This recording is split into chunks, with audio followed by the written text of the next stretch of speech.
Good evening teachers. எல்லோரும் எப்படி இருக்கீங்க? பொங்கல் செலிப்ரேஷன்லாம் நல்லபடியாக கொண்டாடி முடிச்சிட்டிங்களா? பேக் டு ரொட்டீன் வரதுக்கு எல்லோரும் ரெடி ஆயாச்சா? எங்கெல்லாம் போய் என்ஜாய் பண்ணீங்க? படிக்கிறதுக்கு என்ன டிஃபிகல்ட்டிஸ்லாம் வருது எல்லாத்தையுமே கீழே கமெண்ட் செக்ஷனில் போடுங்க. இந்த வருஷம் என்னுடைய பொங்கல் கொண்டாட்டம் ஊரில் சந்தோஷமாக ஃபேமிலி கூட நல்லா என்ஜாய் பண்ணிட்டு வந்தாச்சு.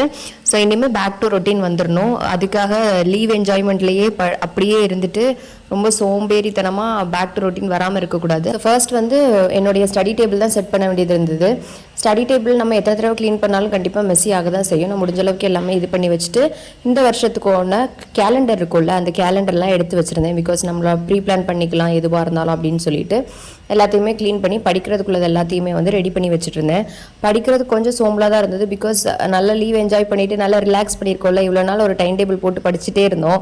இப்போ கொஞ்சம் ரிலாக்ஸ் ஆனப்போ கொஞ்சம் கஷ்டமாக தான் இருந்த மாதிரி தான் இருந்தது. பட் வாட் டு டூ, கண்டிப்பாக நம்ம படிச்சு தான் ஆகணும். பிகாஸ் நம்ம சக்ஸஸ்க்கு எடுத்து வைக்கக்கூடிய ஒவ்வொரு சின்ன படியுமே வந்து ரொம்ப மீனிங்ஃபுல்லானது. அதனால நான் வந்து சரி ஓகே, என்ன தான் ஆனாலும் நம்ம படிக்க தான் செய்யணும், நம்ம அதை வந்து விட்டுறக்கூடாது அப்படிங்கிறதுக்காக நான் படிக்க ஸ்டார்ட் பண்ணேன்.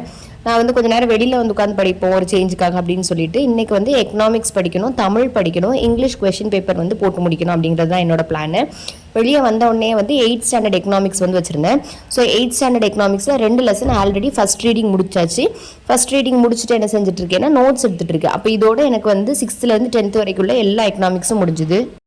ஸோ ஃபைனலி நான் வந்து எக்கனாமிக்ஸில் மணி சேவிங்ஸ் இன்வெஸ்ட்மெண்ட்டும் அண்ட் 8th ஸ்டாண்டர்டில் உள்ள பப்ளிக் அண்ட் ப்ரைவேட் செக்டார் இந்த லெசன் 2 லெசனுமே நான் முடிச்சிட்டேன். எக்கனாமிக்ஸில் இந்த 2 லெசன் தான் இருக்கவே செய்யும். ஸோ இந்த லெசனில் வந்து நம்மளுடைய மணி பற்றினது, மணியோட எங்கேருந்து டிரைவ் ஆச்சு, ருப்பினா என்னது, நமக்கு வந்து காயின்ஸ் எல்லாம் எங்கேருந்து அச்சடிச்சாங்க, யார் அடித்தாங்க, இன்ஃப்ளேஷனா என்ன, டிஃப்ளேஷன்னா என்ன. ஸோ அப்போத்துலேருந்து கான்செப்ட்லேருந்து இப்போ வரைக்கும் அந்த காயின்ஸு ருப்பீஸ் எப்படி வந்தது அந்த கான்செப்ட் எல்லாமே சொல்லியிருப்பாங்க. அடுத்து பப்ளிக் அண்ட் ப்ரைவேட் செக்டார். இந்த லெசன் வந்து எந்த மாதிரி இருக்கும்னா எந்தெந்த கம்பெனிஸ்லாம் பப்ளிக்கில் வரும், எந்தெந்த கம்பெனிஸ்லாம் ப்ரைவேட்டில் வரும் அப்படின்லாம் சொல்லியிருப்பாங்க. ஸோ இதில் பாருங்கள், கிருஷ்ணமூர்த்தி தான் வந்து father of public sector undertaking. So நான் பாக்ஸ் போட்டு எழுதியிருக்கேன். ஸோ முடிஞ்ச அளவுக்கு எல்லா பாயிண்ட்ஸையுமே கவர் பண்ணிட்டேன். மொத்தமாக இந்த லெசனில் வந்து ஒரு 14 பாயிண்ட்ஸ் தான் இம்பார்ட்டண்ட்டான பாயிண்ட்ஸே வந்திருக்கு. ஸோ 8th ஸ்டாண்டர்டோடைய எக்கனாமிக்ஸோடைய 2 லெசனும் கம்ப்ளீட் பண்ணியாச்சு. எக்கனாமிக்ஸில் வந்து 6th-லேருந்து 10th வரைக்குள்ள எல்லா டாப்பிக்கையும் தனித்தனியாக ஸ்டாண்டர்ட் வைஸ் போட்டு நான் ஆல்ரெடி ப்ரிப்பேர் பண்ணி வச்சுக்கிட்டேன். அதனால் வந்து ஒவ்வொரு லெசன் முடிக்கும்போது என்ன நான் எவ்வளோ முடிக்கணும், எவ்வளோ முடிச்சிருக்கேன் அப்படிங்கிறத பார்க்குறதுக்கு எனக்கு யூஸ்ஃபுல்லாக இருந்தது. முடிஞ்சால் இப்படி பண்ணிக்கோங்க, அப்படி இல்லாட்டி ஒரு பிரச்சனையும் கிடையாது. எல்லா லெசனோடைய இண்டெக்ஸ் பேஜையும் வந்து கலெக்ட் பண்ணி ஸ்டாப்லர் போட்டு வச்சுட்டு ஒவ்வொரு லெசன் முடிக்க டிக் போட்டு வச்சுக்கோங்க. அது உங்களுக்கு ரொம்ப கன்வீனியண்ட்டாக இருக்கும். எந்த லெசன் முடிச்சிருக்கோம், எந்த லெசன் முடிக்கலைன்னு குழம்பாது. ஸோ எப்போவுமே வந்து தெளிவாக படிக்கிறது நமக்கு நல்லது தானே. ஏன்னா ரிவிஷன் பண்ணுறதுக்கு, திருப்பி பார்க்குறதுக்கு எல்லாமே அது யூஸ்ஃபுல் தான். இப்போ பாருங்கள், ஒரு சிம்பிளாக நம்ம இப்போ நான் இது வந்து நோட்ஸ் எடுத்தது அப்படி தானே. இதில் கூட நான் 8th ஸ்டாண்டர்ட் எக்கனாமிக்ஸ் லெசன் 1 அப்படின்னு நான் போட்டிருக்கேன். இதெல்லாம் வந்து நம்ம திருப்பி எடுத்து பார்க்கும்போது இந்த மாதிரி குட்டி டீட்டெயில்ஸ் கூட நமக்கு ரொம்ப முக்கியமான விஷயங்களாக இருக்கும். அதனால் நீங்கள் எப்போவுமே ப்ரிப்பேர் பண்ணும்போது தெளிவாக ப்ரிப்பேர் பண்ணுங்கள், குழம்பாமல் ப்ரிப்பேர் பண்ணுங்கள்.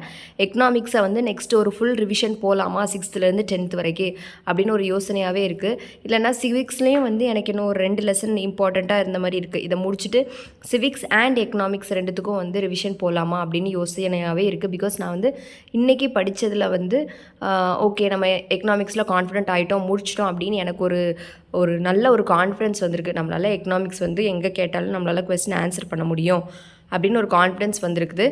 ஆனால் வந்து நம்ம கொஷின் பேப்பர் சால்வ் பண்ண தானே நமக்கு வந்து என்ன தப்புலாம் விடுறோம், இன்னும் எவ்வளோலாம் படிக்கணும் அப்படின்னு நமக்கு தெரியும். அதனால் சரி ஓகே, எக்கனாமிக்ஸ் வந்து ரிவிஷன் பண்ணாவா இல்லைனா சிவிக்ஸில் அடுத்து போகவா அப்படின்னு ஒரு டைலமாலே இருக்கிறேன். But I will decide sooner and I will also let you know, உங்களுக்கும் தெரியப்படுத்துவேன். ஸோ எக்கனாமிக்ஸ் சக்ஸஸ்ஃபுல்லாக முடிச்சாச்சு. சிவிக்ஸும் இன்னும் கொஞ்சம் முடிக்க வேண்டியது இருக்குது. அது வந்து ரொம்ப இம்பார்ட்டண்ட்டான லெசன் தான், சென்ட்ரல் கவர்மெண்ட். மற்றது எல்லாமே நான் முடிச்சிட்டேன். முடிக்க இந்த மாதிரி ஹைலைட் பண்ணி வச்சுக்கிட்டேன். ஜியாகிரஃபியில் ஒரு ஸ்டாண்டர்ட் லெசன் இருக்குது. அப்புறம் எனக்கு பிடிக்காத 2-3 லெசன் இருக்குது. பெருசாக ஆஃப்ரிக்கா, ஆஸ்திரேலியா, அண்டார்டிகா, அந்த மாதிரி இந்த கண்டங்களுடைய லெசன் இருக்குல்ல, நார்த் அமெரிக்கா, சவுத் அமெரிக்கா, இதெல்லாம் நான் இன்னும் படிக்கவே இல்லை. பிகாஸ் இதுக்குள்ள ஃபேக்ட்ஸ் வந்து அவ்வளோ நிறைய இருக்குது. படிக்கிறதே அவ்வளோ கஷ்டமாக இருந்த மாதிரி இருக்கும். ஸோ கொஞ்சமாக தான் படிக்கணும். முடிஞ்ச அளவுக்கு வந்து எல்லாமே கம்ப்ளீட் பண்ணிவிட்டு நம்ம எக்ஸாம் ப்ரிப்பேர் பண்ணுறோம், ஃபேஸ் பண்ணுறோம் அப்படின்னா ரொம்ப கான்ஃபிடென்ஸாக இருக்கும். ஏன்னா அப்படி முடிச்சுட்டு பண்ணும்போது நம்ம ரிவிஷன் போடைய ஸ்ட்ரென்த்தும் அதிகமாக இருக்கும். அதனால் எப்போவுமே வந்து படிக்கிறத வந்து கண்டினியூ பண்ணிக்கிட்டே இருங்க. Consistency is very very important. இன்றைக்கி ஒரு லெசன் படித்தாலும் பரவாயில்ல, ஆனால் படிச்சிட்டோம்ல அப்படிங்கிறத மனசில் நினச்சிக்கோங்க. உங்களை மாதிரி நிறைய பேர் வந்து அங்கேயே ப்ரிப்பேர் பண்ணிகிட்டே இருப்பாங்க. காம்படிட்டர்ஸ் வந்து நம்மளை மாதிரி இன்னும் நிறைய இடத்துல ப்ரிப்பேர் பண்ணிகிட்டே இருக்காங்க. அப்போ நம்ம எவ்வளோ தூரத்துக்கு அந்த காம்படிட்டர்ஸ்க்கு டஃப் கொடுக்க போகிறோங்கிறத நம்ம எப்போவுமே மனசில் வச்சுக்கணும். நான் அப்படி தான் சில நேரம் நினச்சி பயப்படுவேன். ஸோ கண்டிப்பாக நல்லா படிங்க. ஸோ நெக்ஸ்ட்டு படித்தது வந்து தமிழ் தான். தமிழில் வந்து இன்றைக்கி படிக்க வேண்டியது வந்து தொகைநிலை தொடர் தான் படித்தேன். தொகைநிலை தொடரில் வந்து 6 கேட்டகரி இருக்குது. நல்ல காலத்தில் எனக்கு தமிழ் ரொம்ப கஷ்டம். ஒரு டைம் வந்து ஃபுல் ரீடிங் போயிருக்கேன். ரீடிங் போயிட்டு இம்பார்ட்டண்ட்டாக நோட் பண்ண வேண்டியது எல்லாமே வந்து நோட் பண்ணி வச்சுருக்கிறேன். இன்னும் ஒரு நேரம் படிக்கணும். பிகாஸ் ஈவினிங் ஒரு தடவை படித்தா மட்டும்தான் கான்ஃபிடெண்ட்டாக எழுத முடியும். ஃபஸ்ட் டைம் வந்து இலக்கணம் ரிவிஷன் போகிறதுனால கொஞ்சம் கஷ்டமாக தான் இருந்த மாதிரி இருக்குது. மேபி படிக்க படிக்க ஈஸியாக இருக்கலாமா இருக்கும். தமிழ் ஈஸியாக படிக்கிறதுக்கு டிப்ஸ் இருந்தால் யாராவது சொல்லுங்கள், முக்கியமாக grammar. Please help me. And finally இன்றைக்கி வந்து இங்கிலீஷும் வந்து முடிச்சாச்சு. கொஸ்டின் பேப்பர்லாம் நான் ஆல்ரெடி போட்டுட்டு ஒரு நாளைக்கு 2 கொஷின் பேப்பர் சால்வ் பண்ணி எதெல்லாம் தப்பு பண்ணியிருக்கோங்கிறத கண்டுபிடிச்சிருக்கேன். ஆல்ரெடி சொன்ன மாதிரி 26க்கு மேலே என்னோடய மார்க் போகலை. என்னோடய மேக்ஸிமம் மார்க்கே வந்து 30க்கு 26 தான் இருக்குது. இன்னும் 4 மார்க்ஸ்க்கு உட்காந்து தான் படிக்கணும். எப்படி வருது அப்படிங்கிறத பார்க்கலாம். Let's hope for the best. Fingers crossed. And நான் இன்றைக்கி என்னுடைய ஸ்டடி ரொட்டீனை கம்ப்ளீட் பண்ணியாச்சு. என்ன தான் கொஞ்சம் படித்தாலும் டெய்லி படிக்கணும். அதுதான் கன்சிஸ்டன்சி. நம்மளே கண்டிப்பாக எவாலுவேட் பண்ணி நம்ம என்ன ஸ்டேஜில் இருக்கோங்கிறத செல்ஃப் அனலைசிஸ், செல்ஃப் எவாலுவேஷன் இதெல்லாம் ரொம்ப முக்கியம். அப்போனா தான் டீச்சராக இருக்க நம்ம மற்ற ஸ்டூடெண்ட்ஸ்க்கு ஹெல்ப் பண்ண முடியும். அண்ட் எல்லாம் முடிஞ்சதுக்கப்புறம் சந்தோஷமாக மாடியில் வந்து கொஞ்சம் நேரம் மீ டைம் எடுத்துகிட்டு பேபி கூட கொஞ்சம் நேரம் எந்த ஸ்ட்ரெஸ்ஸுமே இல்லாமல் பொறுமையாக அவங்க கூட ஸ்பெண்ட் பண்ணியாச்சு.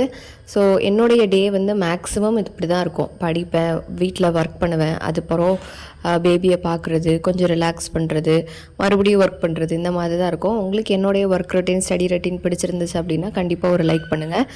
அண்ட் நிறைய மோட்டிவேஷ்னல் ஸ்டடி டிப்ஸ் எல்லாமே வரும். Thank you teachers. Have a good day.